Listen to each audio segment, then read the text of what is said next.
We finished decoding the informant's report. That floating kid we've run into a few times now. Looks like he was a test subject in clinical experiments. The Soviets called him the third boy. The third boy was brought to a lab on the outskirts of Moscow from Czechoslovakia, after which he was due to be sent to a research center in Leningrad, then Siberia, and finally an academic town in Novosibirsk.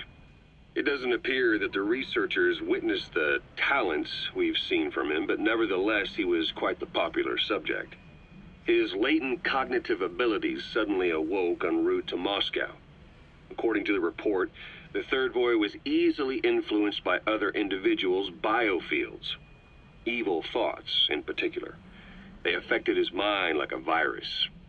Extreme anger or resentment, motives for revenge, in other words. Now, during the transport flight to Moscow, the boy was exposed to a powerful mental energy field coming from a certain individual. Ever since, being conscious of his powers, he's become a sort of energy generator. What's unique about him is the way his acute telepathic abilities get taken over by another person's will. The boy began to physically parasitize individuals experiencing extreme anger and codify the host's desires. This includes amplifying the host's natural strengths. Or, in accordance with the host's desires, he can also implant program code in another individual, making them a puppet, essentially. Human neural synapses transmit weak electrical currents between neurons. These electrical currents, though at a level difficult to observe, warp the magnetic field outside the body. The third boy is able to pick up these weak fluctuations. Contrary to psychotronics, which involves controlling the human mind, his abilities as a receptor are too high. The emotions he picks up from another individual are amplified and unleashed into his body as they recur in his brain. They turn into microwaves, which then affect the physical world, triggering paranormal phenomena like the spontaneous combustion of organic matter or psychokinesis, moving an object without touching it. There's one other thing. While he's parasitizing a host, the boy's ego gets shut away, allowing the will of the host to take control of his powers, like some annoying static drowning out your own voice. That means he isn't responsible for what's been happening. Somebody's extreme anger has manifested through the third boy's powers in ways none of us could have predicted, which would mean this was going on somewhere around us. Looking back on it, a lot of things make sense now. The man on fire, Sahelanthropus, they both came to life thanks to the third boy's powers. Everything has been happening through him as a catalyst. We first saw him in the hospital on Cyprus. The boy parasitizing the man on fire's desire for revenge gave him his new abilities in return. He next appeared at the Hamid Fighters Fort where the honeybee was hidden. There, the boy parasitized Skullface's vengeful mind. He controlled Sahelanthropus, making it do whatever Skullface wanted. Same goes for when we extracted Emmerich onto the chopper. When he appeared at the Devil's House in Central Africa, Skullface's will controlled the man on fire via the third boy's powers. Everything is clear up to this point. But even the informant couldn't pinpoint who the host was in the cave within Surat power plant. Sahelanthropus suddenly became active, then crushed not only the man on fire, but Skullface as well. Surely neither of them could have been the host. Who else was at that location and bore anger more extreme than either of them? Whose will was controlling Sahelanthropus? According to the report, emotions transmitted in children's brains affect the surrounding magnetic field more strongly. Cerebral nerves are covered with insulation called myelin sheaths to increase impulse speed.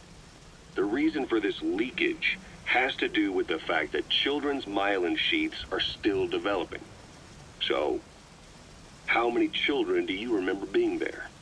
Children with a burning desire for revenge and bearing a grudge against you. I can think of only one. Eli. We don't know what kind of life he's had, but the resentment he's shown toward adults is nothing short of extraordinary. The third boy resonated with Eli's mind. And that means Eli bore the strongest animosity of all individuals within the boy's reception range, estimated to be a 3-mile radius, beating out even Volgan and Skullface. The third boy has probably remained hooked on Eli's anger since. You remember at the Devil's House, the third boy showed an interest in Shabani? That must have been his ego making a rare appearance. He may possess abilities far beyond anyone else in the world, but he's still a kid. Maybe them both being kids was enough to bring them together. And if so, maybe with Eli, he isn't feeding off him, but acting in symbiosis with him. So what kick-started the third boy's powers? If we look at the location and time that his plane went down, we can make a pretty good guess. When the plane experienced the first anomaly, it gave an accurate report of its position to a control tower, due north of the Black Sea, 125 miles east of Kiev. Dead south on the Black Sea is Cyprus's Green Line. So the plane's position was directly north of the hospital where you'd been asleep for 9 years. And this anomaly was reported at exactly the same time that you woke up. The plane was enveloped in flame from the inside out. The fuselage burnt to ashes. There were no survivors, at least not publicly admitted. Your thoughts formed a synchronicity with the boy's psyche and were amplified inside his brain. That would have been more than enough to trigger his abilities. Your rage was like a big bang in his head, blowing the lid off his powers. The boy was then secretly moved to the lab outside of Moscow where Volgan was comatose. There, Volgan's thoughts resonated with the boy and he was awakened. Volgan became the man on fire, hell-bent on getting revenge on you. His instincts led him straight to you. Skullface knew Volgan from Operation Snake Eater, or perhaps from even before. Monitoring this pair of extraordinaries, he discovered the hospital and sent his assassin and XOF. Skullface was probably watching the situation from close by. Then, realizing how useful these two test subjects could be, he approached them. Reacting to Skullface's thirst for revenge, this time the boy let Skullface's will control Volgan. Volgan, at times driven by personal revenge, at times through Skullface's will, kept on moving, though his body was little more than dead meat. Perhaps there were moments where even your thoughts affected him as well. But without the boy's power, it was like the plug had been pulled from the socket. Everything was powered by anger, malice, revenge. This is how the end of the report sums things up. Both the third boy and the man on fire were originally test subjects of paranormal research for military applications, like telekinetically controlling the leader of an enemy nation and making him launch a nuke, or stopping the heart of someone on the wrong side of the Berlin Wall, experimenting with latent human abilities. They were used as tools of the Cold War. The boy's only crime was being born with unique gifts. But he was sacrificed on the altar of war. His life reduced to slavery under other people's wills. Turned into a living weapon with no will of his own.